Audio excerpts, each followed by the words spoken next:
We're going to go into quite a lot of depth on this on Wednesday night, because what we're witnessing, if you're watching, what you're witnessing is the layup and the setup for the great get-up. Anti-Semitism is a demonic work. All racism is wrong. But anti-Semitism takes a deep demonic root. Deep. This is something that goes beyond the hate of someone because of their skin color, ethnicity. This is a demonically driven agenda because they are hated for being God's people, God's chosen people. You may not like it, but that's how God set it up and designed it. He put together Israel for a very specific reason and for a very specific purpose. And the church over the last several centuries has done a very poor job aligning in a godly manner with Israel. Most churches, I'll say that. So Wednesday, I think it was Wednesday morning, or Tuesday morning, or somewhere around there, I see the story of the murders of Yaron, Lischinsky, and Sarah Lynn Milgrim. These are two young Jewish people. They worked for the embassy, and they were also Messianic Jews, very devout Christians. I don't know if you realize that, but they weren't killed for being Messianic Jews. They were killed for being Jewish.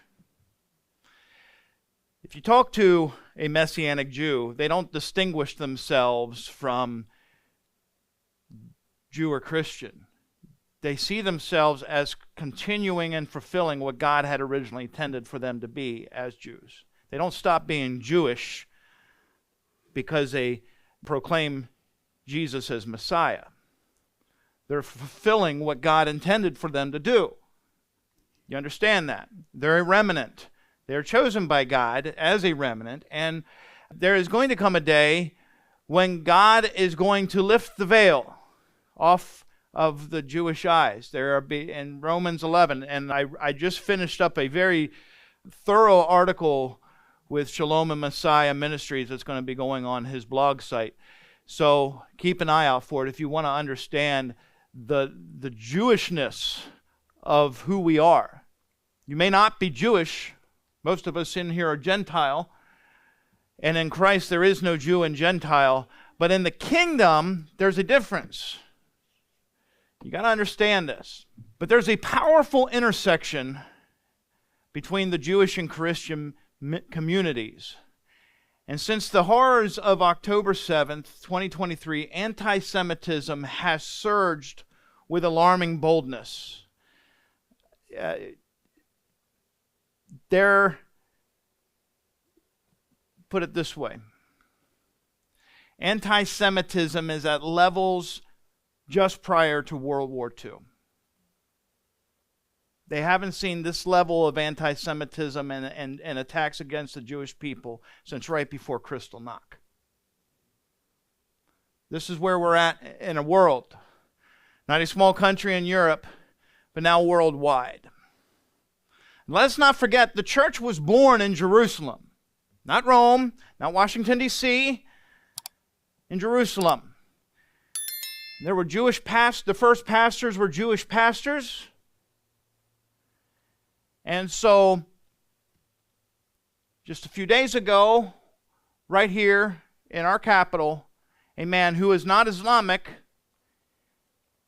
he was Hispanic, doesn't make much of a difference, that's not the point. The point is that he wasn't Islamic. Shot and killed these two people outside of a gala sort of function at the museum because of the fact that they were Jewish. And what's amazing to me is as the Jewish community, by the way, they were getting ready to be engaged this weekend in Jerusalem. As the Jewish community is saying, enough, enough. The world responds with greater anti-Semitism. Why would Gentile believers ignore, dismiss, or detach themselves from their Jewish roots or from the people through whom their salvation has come? We owe an eternal debt to God's people. Are they perfect? Of course not. It's not my point. But we have people that God put on this earth for one main purpose, and that was to bring about the Messiah so that all nations could be saved. So, right in the midst of all this, with the shooting, the UN is preparing for World Peace Day. And since the rebirth of the nation in 1948, Israel has been the key to understanding Bible prophecy. You heard me say it before. It's God's time clock. And this remains the case as we're watching the growing determination of many nations now continuing, especially in Europe, of many nations to recognize a Palestinian state, a country that's never existed, of people that never existed, a flag that was borrowed from Jordan to make a flag. They have no country, they have no people, they have no government, they have nothing. They are Jordanians and Arabs that the Arabs and the Jordanians didn't want. The UN is working actively now to force the two-state solution. And in June, they have scheduled 2 meetings for the month of June with the purpose of furthering this solution as a pathway that they will erroneously believe will lead to peace in the Middle East. Bubba News, yes, that's an actual news source, but Bubba News summarized on the purposes of the upcoming meetings in this way. Both the UN conferences share a single objective, promoting the establishment of Palestinian state without depending on diplomatic process with Israel. Can you imagine if the UN came along and says, well, you have to have Mexico included in your statehood? Or if the UN came along and said that you're not allowed to have this law or that law? Well, this is where they're moving. So what does this mean? Well, what does this mean is that we understand where God's purpose is. We understand that the nations are lining up against Israel. We understand that means we are so much closer to the end now than we have ever been. We understand that with this will come judgment. We understand that there are things that are lining up right now that we have never seen before in the history of the world that are forming right before us, and how glorious it's going to be, because Jesus says, when you see these things, lift up your head, for redemption draweth nigh. We're going to talk about this extensively on Wednesday. This is where I try to do the bulk of my prophetic updates, but this holds precedence that the church has to grasp in like never before. When there is a world